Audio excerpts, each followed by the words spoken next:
Canal 6 presenta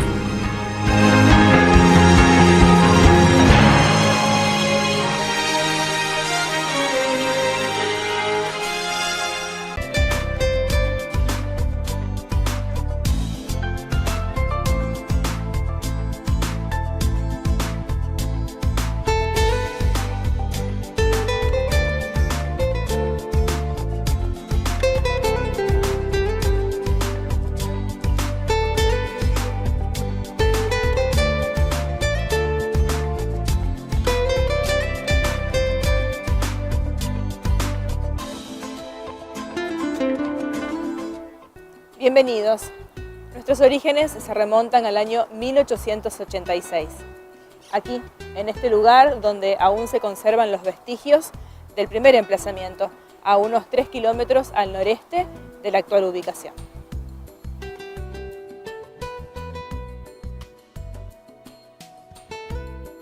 Fue cuando compra estas tierras José Bernardo Iturraspe, santafesino, político, empresario colonizador, fundador de numerosas tierras, de numerosos pueblos en la provincia de Santa Fe y también en la provincia de Córdoba, entre ellas Freire. Relatos de la Historia es el reflejo de los 130 años de vida de Freire. Es una iniciativa que desea resaltar el camino recorrido.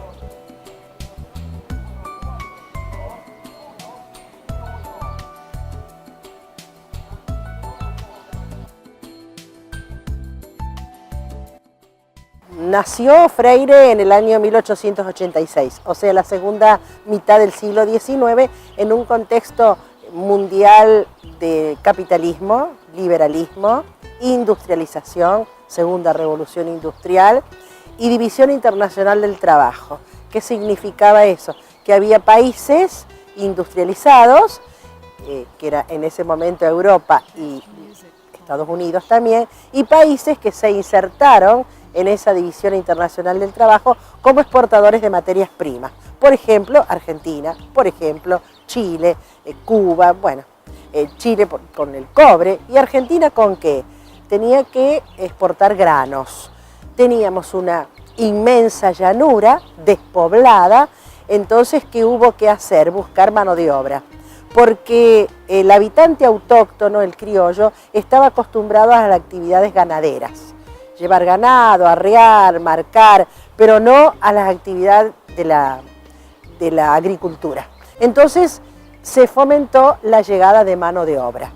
Justamente en ese momento Italia estaba pasando por una crisis económica, sobre todo la Italia del norte, escaseaban las tierras, entonces la gran llegada de inmigrantes fueron de origen italiano, seguido por españoles, por polacos, rusos, como se les llamaba en ese momento, por sirio-libaneses, denominados turcos, los italianos tanos por napolitanos, los españoles gallegos, aunque no todos eran de Galicia.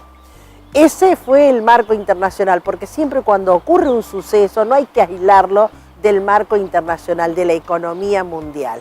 Entonces, con gran cantidad de tierras, que era la llanura, y mano de obra faltante, se trajo población, se trajo gente, inmigrantes, lógicamente de los lugares más pobres de Europa llegaron, no de los lugares más ricos.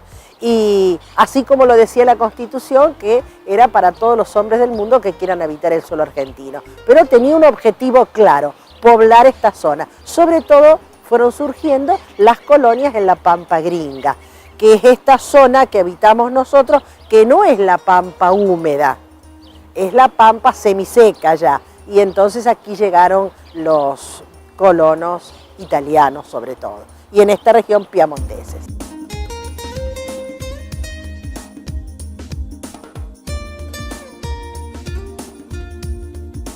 Estaba viviendo la presidencia de Julio Argentino Roca y poco después de fundado Freire, asumió el cordobés Miguel Juárez Celman, cuñado del anterior, porque también tenemos que dar el contexto político, que era una oligarquía, es decir, no había una democracia auténtica, cada presidente nombraba de alguna manera a dedo al que le continuaba en el cargo. Aunque sí debemos reconocer que a esta generación le debemos la ley Sáenz Peña, uno de ellos dicta esta, por supuesto con el Congreso, la ley Sáenz Peña, por la cual se estableció el voto secreto, universal y obligatorio, y es así como termina esta generación del 80, esta Argentina moderna, y comienza el periodo radical ya de la democracia auténtica, digamos de alguna manera, porque con esa ley se elige a Irigoyen como presidente.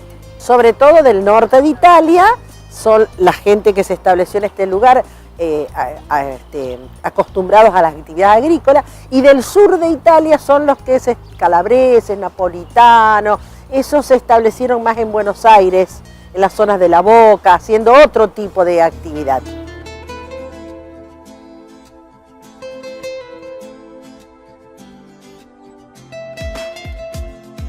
José Bernardo Iturraspe era un hombre de una familia muy rica de Santa Fe. Su madre era Carmen Freire, de ahí que nuestro pueblo se llame Freire. Y era un hombre que había estudiado en Buenos Aires, estaba muy ligado a la alta sociedad, y bueno, tenía actividades económicas, y entre sus actividades fue la fundación de colonias, porque no solamente San Francisco, Freire e Iturraspe fueron fundadas por Iturraspe, ¿no? Yo te comentaba fuera de cámara que, por ejemplo, San Jorge, San Vicente, bueno, Galvez y muchas otras localidades. Él aprovechaba cuando se loteaban tierras, el Estado sacaba a la subasta tierras públicas y él compraba tierras. Y en el caso específico de nuestra zona, él tenía toda esta lonja, la fue comprando, que abarca desde Freire hasta San Francisco, y cuando se dicta la ley de colonias de Córdoba, el gobernador era Olmos y el ministro de gobierno era Cárcano. Entonces él va con un petitorio para que le autoricen a fundar 3 colonias. Tenía que cumplir ciertos requisitos y conseguía exceptuarse por 7 años del pago de impuestos. Es así que él eleva ese petitorio y por decreto de la provincia se le autoriza el día 9 de septiembre de 1886 a que surgen estas 3 colonias. O sea, no es que es una fundación como los chicos están acostumbrados a ver de los conquistadores españoles, era por un decreto. Y Freire estaba ubicada al noreste, ¿no es cierto?, en lo que hoy está el monolito, camino al cementerio, y luego se trasladó al lugar actual justamente por el paso del ferrocarril. Aquí a nuestras espaldas tenemos el edificio del ferrocarril, que el ferrocarril también venía a cumplir un propósito, que es cargar todos los granos y carne y llevarlos al puerto de Rosario, porque este ramal, que era el central argentino, después Mitre, iba al puerto de Rosario. Iturraspe murió, si no me equivoco, porque a veces me traiciona la memoria, en 1906, creo, en Buenos Aires. Después los restos se trajeron a la Catedral de San Francisco, allí descansaron hasta que, bueno, la catedral fue volteada, dinamitada, entonces los restos se trasladaron al pie de su monumento que está en Plaza Vélez Arfield. Ahí descansan los restos de Iturraspe. E inclusive hay en San Francisco familiares de Iturraspe.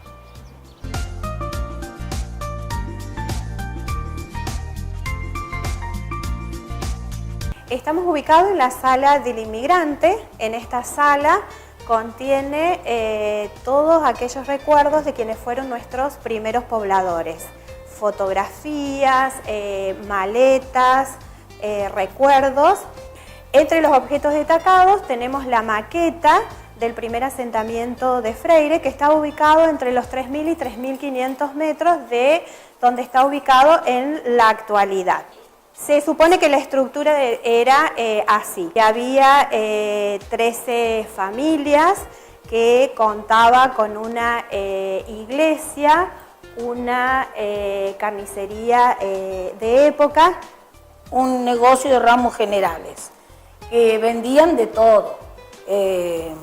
Dice que había un señor Barizonzi, que hacía las usutas con el cuero que carneaban los animales, ¿sí? Bueno, tenían la pequeña iglesia, el matadero de la familia Buri. Ahí podemos apreciar en ese cuadro, cuenta la historia que ellos carneaban el animal y después con ese animal le prestaban a cada vecino un pedazo de carne. No lo vendían, digamos, eran muy solidarios, porque ellos vinieron a Freire, en la nada vinieron cuando se asentaron aquí, era todo monte, digamos. Demoraron unos cuantos meses para levantar sus casas, porque tuvieron que hacer los ladrillos. Allá podemos apreciar las dimensiones que tenían los ladrillos. Tuvieron que traer las chapas, que no sabemos cómo las consiguieron. Armaron un horno para hacer el pan también. Empezaron a desmontar yuyos, hicieron parvas de yuyos y para taparse del frío se metían abajo de los yuyos. Mirá qué triste, ¿no? O si no, se metían abajo de las volantes, las chatas, en los que vinieron. Vinieron con muy pocas pertenencias, con un baúl, que traían algunas cacerolas, que demoraron 3 meses en llegar a la Argentina. Venía el papá, la mamá, 1 o 2 hijitos. A los pocos años, acá estuvieron más o menos 3 años, se trasladaron a Freire. ¿Por qué? Por el paso del ferrocarril. Eso fue un avance, un cambio en sus vidas, porque con eso comercializaban la cosecha, compraban animales y demás. Bueno, fue un gran cambio, pero fue despacio la emigración, digamos.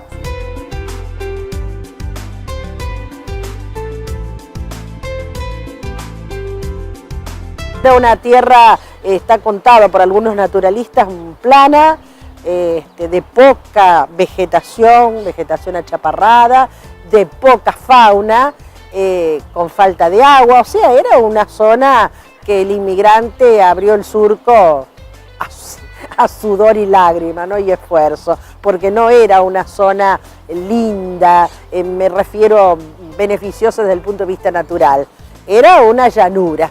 Y los árboles eran árboles espinosos. Quedan algunos relictos de eso en el Monte Las Piedras, cerca de San Francisco. Acá Besone compró un terreno y edificó su casa, Diego, y ahí hay la vegetación autóctona, la poca que queda en esta región. O sea, se encontraba con una llanura absoluta y ahí tenía que empezar a transformar la naturaleza para lograr las primeras cosechas. Todo un logro, porque había que no viniera la pedrada, que no viniera la langosta, que era muy típico en esa zona. O sea, se hicieron con mucho esfuerzo, con mucho sacrificio.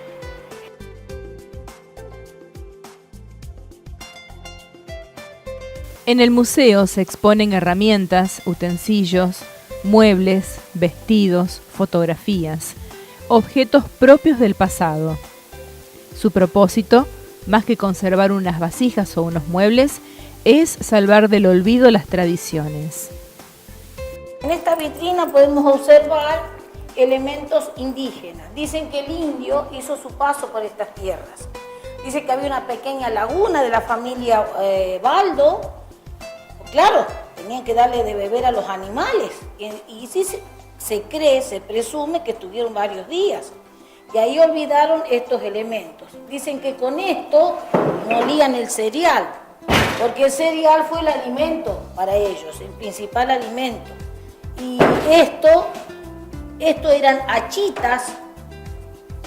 Con esto dice que molían, acá le ataban, le sujetaban un cuero y un palo y golpeaban. Estos eran boleadoras, que también las sujetaban con cuero para cazar aves que luego las comían, ¿sí? Estos restos fósiles fueron encontrados en la cava, campo de la familia Garigliotti, cuando se hizo la ruta que conduce a Rafaela. Los empleados que estaban cavando encontraron todos estos restos fósiles. Se llevaron para investigar al un instituto de Córdoba, antropológico de Córdoba, y no se pudo reconstruir ningún animal porque están muy deteriorados.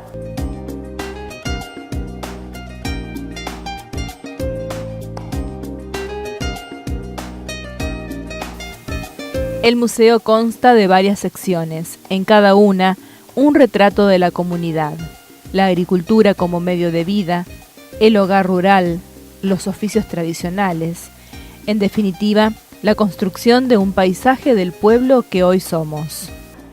Esta es una de las salas que más representa al hombre de campo, ¿sí? Que es la herrería. En toda casa de campo existía una herrería y tenían la famosa fragua, que sí o sí la tenían que tener. ¿Por qué? Porque con estos elementos trabajaban la tierra. Esto, como lo ven, son estas chapas, estos hierros se llaman rejas. Con esto lo tenían que calentar bien a fuego bien fuerte. Este carbón que podemos apreciar es carbón de piedra, ¿sí? Bueno, para que este carbón esté prendido todo el tiempo que lo necesitaban ellos, movían el fuelle.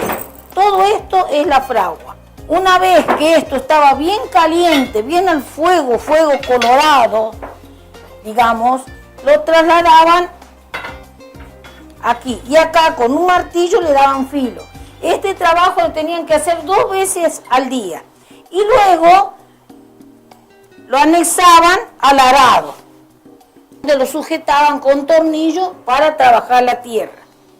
Ahí podemos apreciar en aquella foto cuántos empleados, cuántos hombres se necesitaban para levantar una cosecha. Esto es una marca del ganado, las iniciales del dueño del ganado. Esto también lo calentaban en este fuego. Esto es un elemento que cuando entré al museo yo digo, ¿para qué será este cajón? Era para exprimir la uva para después hacer el vino.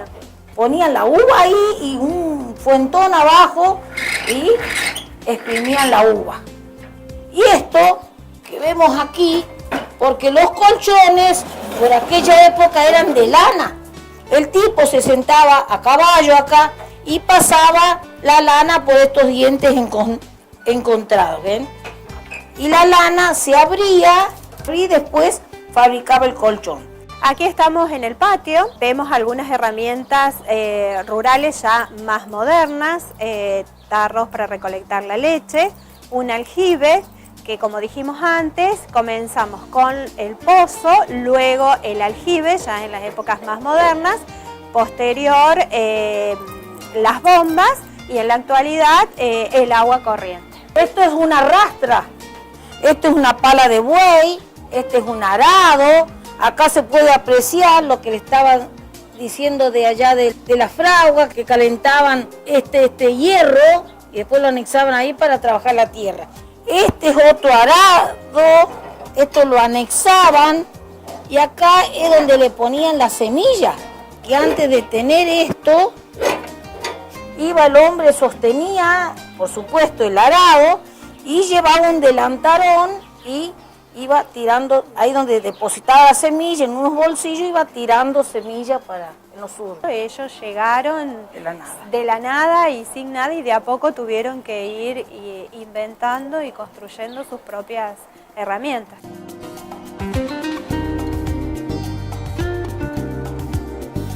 Y es el museo el que nos ofrece la ocasión para adentrarnos en la historia de los inicios de nuestro pueblo.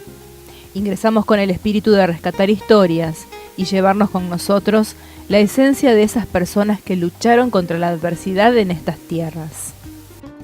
Este lugar estamos en la cocina, más allá de que ya hay algún mobiliario más moderno, representa y se destaca la cocina a leña, que era muy típica en esa época, las ollas grandes, porque eran familias numerosas, las lámparas, recordemos que no había electricidad, entonces las lámparas eran a querosén.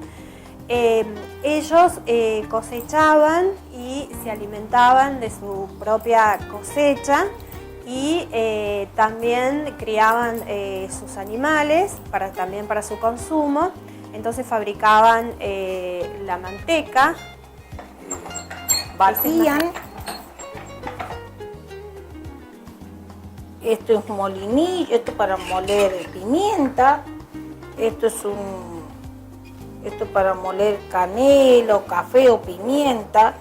Bueno, y algo muy destacado en aquella época era que tenían la mesa de pastoira, que se le llamaba. Si no es una mesa hueca, como un cajón, con su tapa, eso lo utilizaban arriba para comer y amasar. Bien, acá podemos apreciar este elemento, era una atrapamosca, lo ponían arriba de una mesa y le ponían azúcar, y hasta este nivel le ponían agua con jabón. Agua, el jabón, por supuesto, el jabón común. Y después la mosca iba y se ahogaba.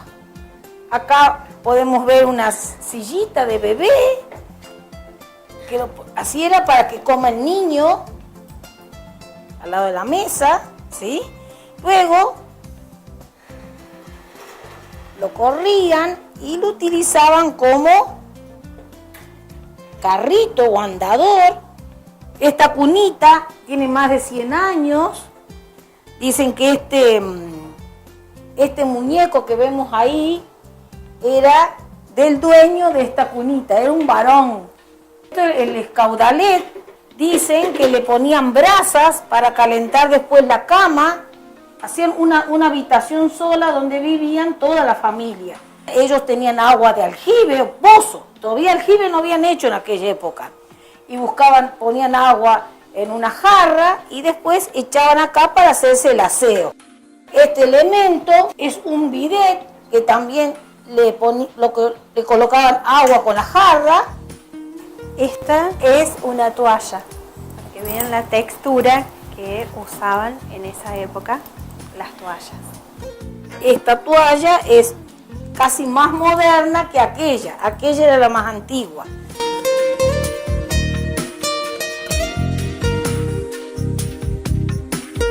¿Cuántas historias se tejen con los elementos que se muestran en las salas y que transportan nuestra imaginación a esos remotos tiempos en que parte de la cultura europea se trasladó a nuestra tierra? De a poco, con mucho esfuerzo, Freire fue creciendo. Bueno, estamos en la sala de oficios, que son los primeros oficios que se establecieron en Freire. Podemos ver algunos elementos medicinales de épocas, por ejemplo, un nebulizador, el maletín que llevaba el médico, las ventosas, jeringas que eran de vidrio, envases de jarabes, utensilios de farmacia. Este es un destilador, colocaban las ampollas para esterilizarlas. Y estaríamos dentro de la década del 20, de 1920, 1940, 1930, más o menos dentro de esas décadas. También dentro de los oficios tenemos la modista, que era muy tradicional en esa época, ya que se confeccionaban vestidos, casi todos sastre para los varones y las modistas para las mujeres. Podemos observar también una peluquería de caballero y una peluquería de dama. En las peluquerías de los caballeros se usaba lo que se llamaba la barbería, que es decir, que se prolijaba todo lo que es bigotes, barbas, muy típico de la época. Como ven en las fotografías, se pueden observar que los varones usaban mucho los bigotes. En algunos de los paneles fotográficos también pueden ver algunos otros oficios como las de la panadería, carpintería, sodería, textiles, agrícolas ganaderas. Esta es una máquina de escribir que también se podían emitir recibos y cheques, pertenecía a la estación de servicio Shell. Acá podemos ver la primera estafeta postal.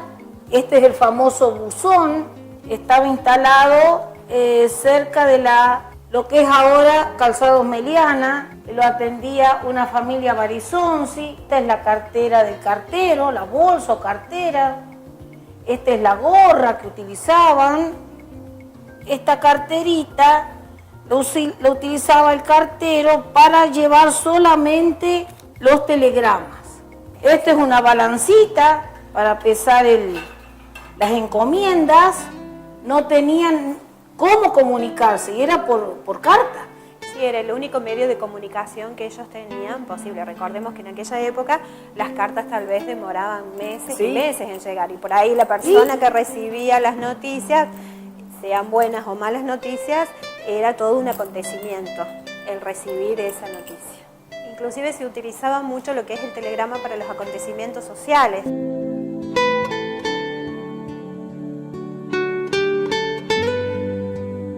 Estamos ubicados en la sala de ramos generales, un almacén. Acá vendían de todo, hasta que un automóvil vendían. Acá podemos ver una caja fuerte, que es donde guardaban el dinero, porque no había tanto banco. Acá podemos leer, por aquellos tiempos la palabra bastaba para un buen crédito. El famoso fonógrafo, que era utilizado para escuchar música, porque ellos no tenían otro elemento, no tenían electricidad, y esto es a mano. A cada acordeón fabricado en el año 1947 por el señor Juan Botero. En aquella época las familias, como habíamos dicho en un principio, eran numerosas, compraban las bolsas, por ejemplo, de harina, de azúcar, y otra de las cosas, de las características que tenían esos almacenes de ramos generales, que también eran bar. Entonces iban a hacer las compras y también tenían su momento de distracción. Esta máquina de café, que se utilizó originalmente en la antigua sociedad italiana. Esta es una registradora, ya pasando varios años. Ya más moderna. Más moderna. Esta es una cortadora de fiambre, balanza, y como dijo Roxana, vendían todo fraccionado, todo por kilo pedía la gente para comprar, de a 1 kilo, de medio kilo de azúcar. El azúcar no es como la que tenemos ahora molida, era como en terrones, ¿sí?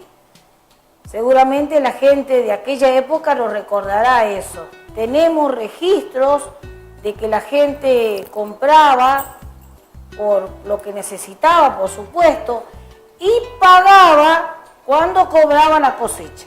Que el vino lo exprimían con aquel aparato que vimos en la herrería y lo almacenaban en esta bodega, ¿sí? Este aparato tan raro, que yo digo, ¿para qué será? Esto lo anexaban al borde de una mesa y era para sacar corcho de la botella. Un ventilador alcohol, le faltan las paletas, era con un mechero. Acá podemos observar un poquito cómo fue evolucionando la plancha. Esta es la más antigua de todas, que era la que se apoyaba, como habíamos visto, en la cocina a leña, se calentaba y luego se utilizaba para planchar. Posterior a esta, tenemos esta que se le colocaba el carbón dentro de la plancha y también se utilizaba para planchar. Luego esta, que se conectaba a gas, a una garrafita a gas, entonces hacía que caliente y se podía, recordemos que como vimos antes, las telas eran bastante pesadas, lienzo, y bueno, por ello es que se utilizaban este tipo de planchas que eran bastante, también con bastante peso. Luego a nafta y posteriormente eléctrica. Y en la actualidad eléctrica y con vapor y con muchas cosas más, mucho más livianas, y bueno, siendo que las telas son también diferentes y que no se plancha todo como se planchaba antes en la antigüedad.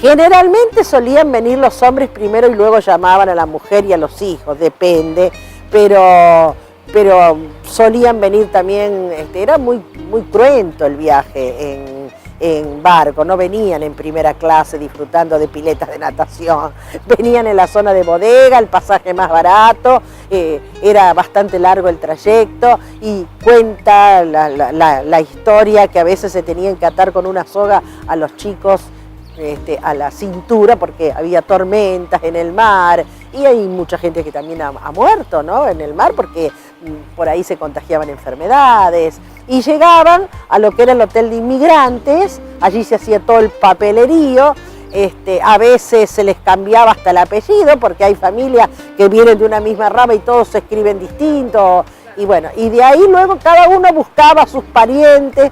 Generalmente la gente que vino a Freire venía de la zona de Susana, de Esperanza, de Rafaela, de ahí venían para acá.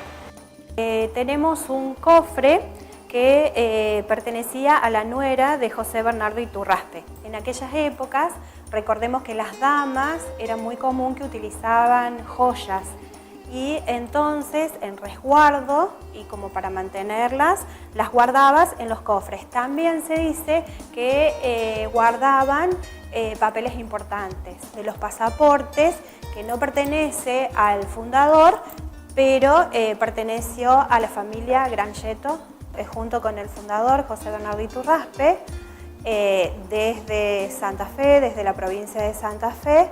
Algunos inmigrantes llegaron a esta zona para poder colonizarla, para poder poblarla. Tenemos la foto del primer varón nacido en Freire, Domingo Ceruti.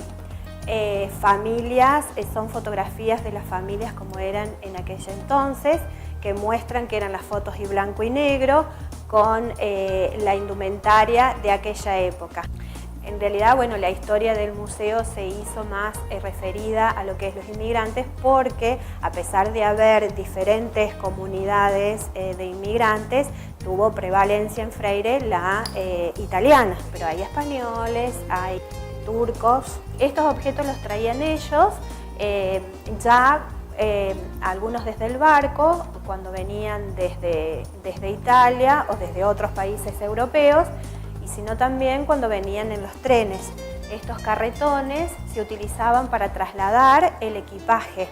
No era mucho el equipaje que traía cada familia, pero en realidad, como ven, eran pesados por su estructura. Entonces se utilizaban estos carretones para trasladarlos, tanto a la llegada del tren para bajarlos como para trasladarlos.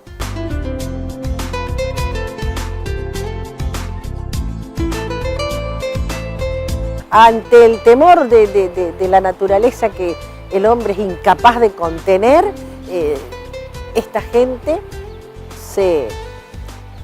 pensaba que haciendo una capilla, invocando a un santo, la protección divina, se iban a salvar.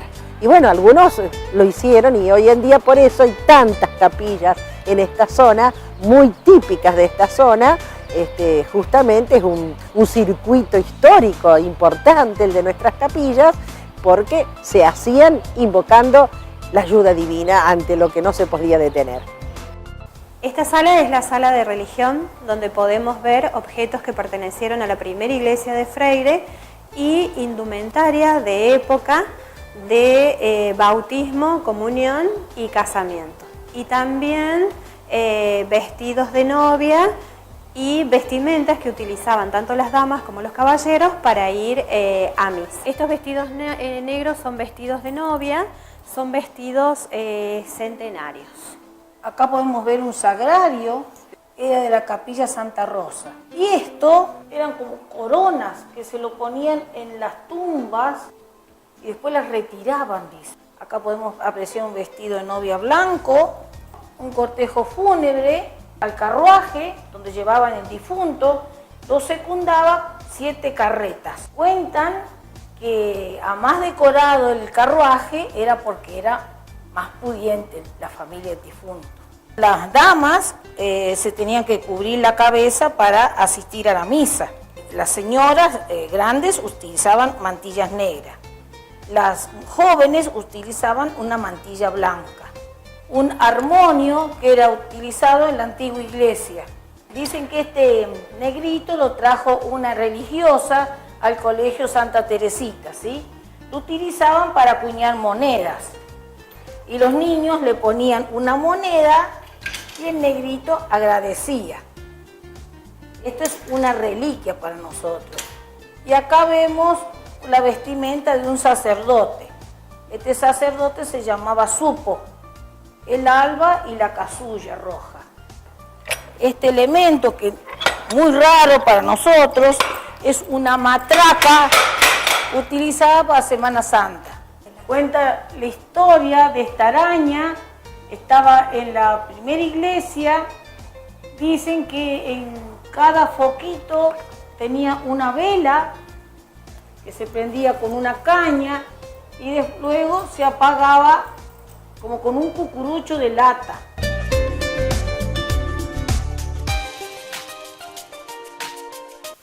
El tren fue una parte fundamental de la vida activa de aquellos primeros colonizadores desembarcados a fines del siglo XIX, y no es casual que su primera estación se haya convertido en un compendio de identidad y modos de vida de sus antiguos habitantes. Las paredes de la vieja estación de tren datan de 1889 y guardan los vestigios del paso de aquellos viajeros de origen italiano. El tendido ferroviario dio origen, vida y sentido práctico al intercambio comercial de la región, así como al social y cultural con otros centros organizados. El ferrocarril, privilegiado testigo de la historia. El surgimiento de un pueblo alrededor de rieles, balastos y durmientes. Sostenes silenciosos de aquellas primeras locomotoras arrastrando vagones cargados de cereales, precisamente controlados por las herramientas que aún se conservan. Al pasar el tren, de a poquito empezaron a venir los pocos habitantes que había en aquella zona. Había unas 13 casas más o menos.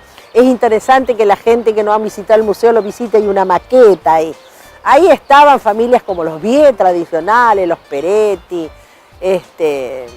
Villarruel, creo, bueno, los Peretti de la panadería. Entonces ellos de a poquito se fueron. La primera casa de Freire dicen que estaba donde está el complejo Raviolo ahora, en esta esquina. Estuvo el bar central, después el complejo. Ahí estuvo la primera casa. ¿Por qué? Porque el paso del tren significó un gran movimiento a la zona por la descarga, carga, pasajeros. Y con el tiempo se transformó en un lugar donde la gente venía a pasear. Acá nacieron amores y noviazgos porque era el lugar de recreación. Como vienen los jóvenes ahora a sentarse acá y a charlar y a matear, bueno, en esa época esperar el paso del tren era todo un acontecimiento social. Y también, por supuesto, económico. Fueron surgiendo los galpones para el acopio de cereal, el lugar para el brete que existía donde está la plaza del Centenario, un brete para cargar los animales. O sea, toda la actividad económica se centró alrededor del ferrocarril. En casi todos los pueblos ocurrió lo mismo. Y entonces era muy lejos y entonces la gente se fue trasladando. Y quedó el cementerio en la zona más o menos típica. Y las ruinas, algunas pocas ruinas que quedan en el lugar histórico de Plaza Freire.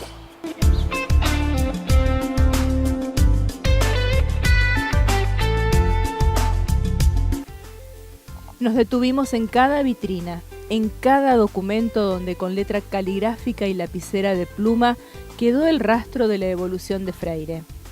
Repasamos el contexto histórico junto a Susana. Escuchamos a Roxana y a Viviana relatar de manera apasionada nuestro pasado para que los nuevos ciudadanos no olviden estas raíces gringas. Fuimos testigos de hazañas y recuerdos de un pueblo que nació con el tren gracias al tesón y la constancia de los colonos piemonteses. Freire se merece este homenaje para valorar el patrimonio, preservarlo y darlo en herencia a los que vendrán. El museo nació cuando Freire cumplió 100 años. Ahí en Boulevard Belgrano se instaló por primera vez el museo. Y después, gracias al esfuerzo de un grupo de personas, se empezaron a recolectar objetos. Yo destaco siempre a Tucho.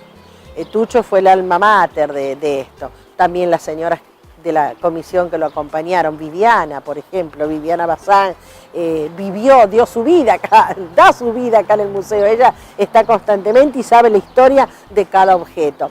Los museos son importantes en la historia de un pueblo porque ayudan a que las generaciones jóvenes observen los objetos antiguos, pero cada objeto tiene una historia. Cada objeto, desde un calentador a un arado, un vestido, te da idea de que esa gente que vino de Italia traía baúles, es lo único que traía. Traía su historia y la fue conservando, es por eso que se conservan a veces objetos tan antiguos. Entonces cada objeto que hay en el museo guarda su historia, es interesante que se preserve esa historia, sobre todo para las nuevas generaciones, porque si no existieran los museos se iría olvidando una parte de la historia.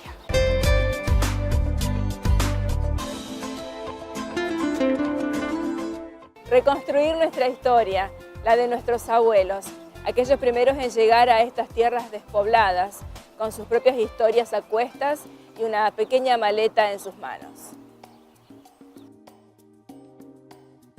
Lejos de su Italia natal, sus manos laboriosas hicieron de estas tierras un lugar productivo y de placentero habitar. Llenos de coraje y de honestidad, fueron ejemplo de supervivencia. Nos enseñaron que el sacrificio, el amor al trabajo y la solidaridad son pilares fundamentales para el crecimiento de los pueblos. De nosotros depende seguir en esta senda, legar a los que vendrán una comunidad pujante, amigable, que no olvide sus raíces y que contribuya a forjar el pueblo que aquellos gringos soñaron.